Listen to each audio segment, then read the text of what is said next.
श्री गणेशाय नमः। पुरुषोत्तम मास व्रत कथा का 12वां अध्याय।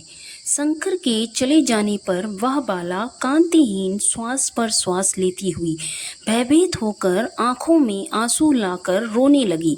इसी प्रकार दुख से बहुत सा काल व्यतीत हो गया। फिर वह तपस्विनी भी बलवान काल के वश में हो गई। उसी समय बड़े धर्मात्मा राजा द्रुपद ने उत्तम यज्ञ किया। उस यज्ञ कुंड में से एक कन्या उत्पन्न हुई। वही मेधावी ऋषि की कन्या दूसरे जन्म में राजा द्रुपद की पुत्री द्रौपदी नाम से संसार में विख्यात हुई।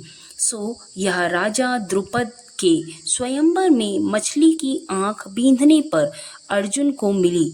हे नारद, पुरुषोत्तम का अनादर करने से दुष्ट दुशासन ने इसके बालों को पकड़कर खींचा, परंतु उस समय वह बारंबार मेरे नामों को याद करने लगी। श्री कृष्ण कहने लगे कि यदि द्रौपदी को मैं भूल ही गया था तो भी मेरे को स्मरण वह आ गई। और हे राजन, मैं तत्काल ही गरुड़ पर चढ़कर आया और अनेक प्रकार से खींचे हुए चीर को इतना बढ़ाया कि दुशासन उसे खींचता हुआ अचेत होकर गिर गया।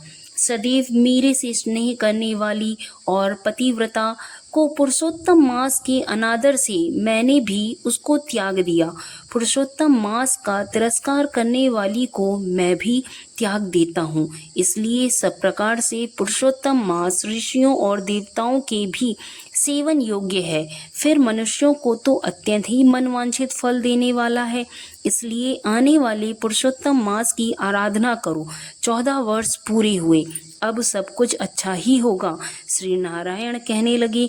इस प्रकार श्री कृष्ण द्रौपदी और पांडवों को समझाकर द्वारिकापुरी जाते हुए बोले, हे राजन, अभी विरह से व्याकुल द्वारिकापुरी को मैं जा रहा हूँ। ऐसा कहने पर भगवान प्रेम में मग्न हो पांडव पुत्रों को धीरे धीरे लौटाकर द्वारिकापुरी को चले गए। श्री नारायण बोले, श्री द्वारिकानाथ के द्वारिका जाने पर युधिष्ठिर अपने भाइयों सहित तप करते हुए तीर्थों में विचरने लगे।